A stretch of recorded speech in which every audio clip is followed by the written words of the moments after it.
Déni, colère, marchandage, dépression et acceptation. Ça vous parle sûrement, non?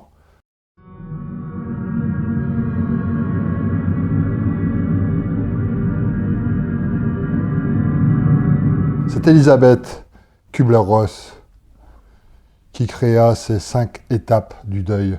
Lui, elle les créa pour les familles et surtout pour les victimes, pour les personnes en fin de vie.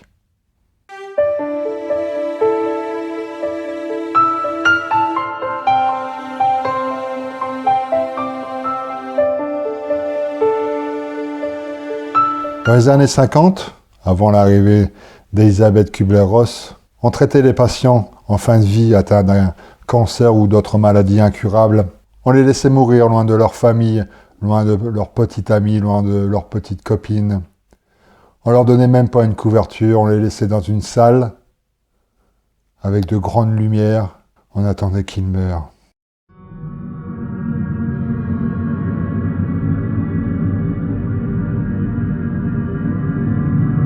Elisabeth Kübler-Ross a tout révolutionné.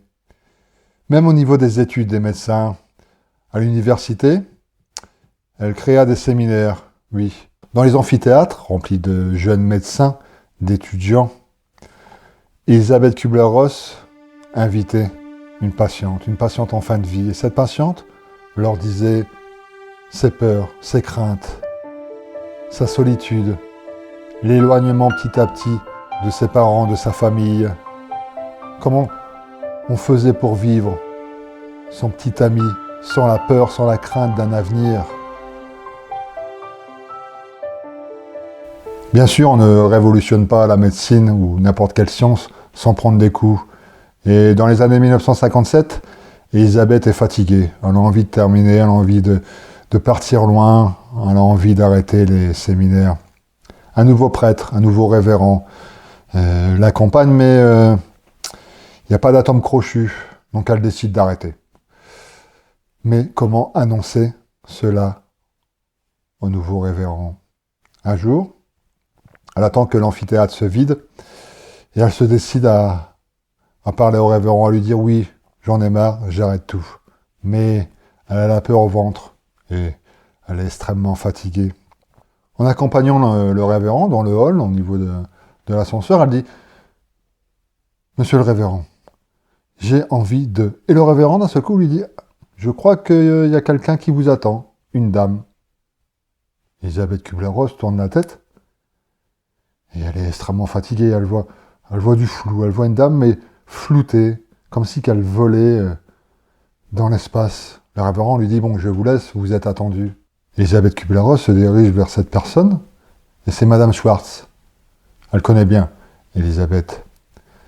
Elle l'a assistée à plusieurs reprises. Et Madame Schwartz lui dit « Elisabeth Kübler-Ross, j'ai besoin de vous parler, allons à votre bureau. » Elisabeth est perturbée, elle est troublée, elle est angoissée. Elle se demande si c'est un rêve. Ça ne peut pas être la réalité. Les deux femmes vont au bureau d'Elisabeth. Elisabeth entre dans son bureau, s'assoit à sa place. Madame Schwartz s'installe en face et lui dit « Elisabeth, il ne faut pas arrêter les séminaires. » Elisabeth Kübler-Ross est étonnée. Elle en a parlé à personne. Elle n'a même pas eu le temps d'en parler au révérend. Madame Schwartz lui dit « Non, vous avez fait énormément pour moi.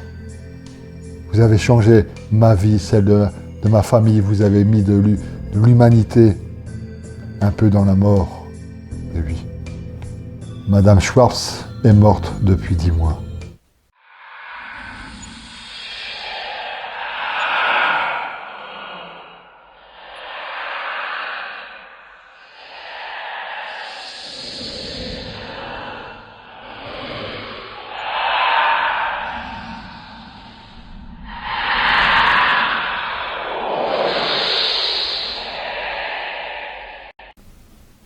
Fantôme ou imagination débordante, pourtant Elisabeth Kübler-Ross est une scientifique, une cartésienne. En plus, elle a demandé à Madame Schwartz de signer un papier. Le fantôme de Madame Schwartz a gribouillé un papier. Elisabeth Kübler-Ross a gardé cette preuve fantomatique.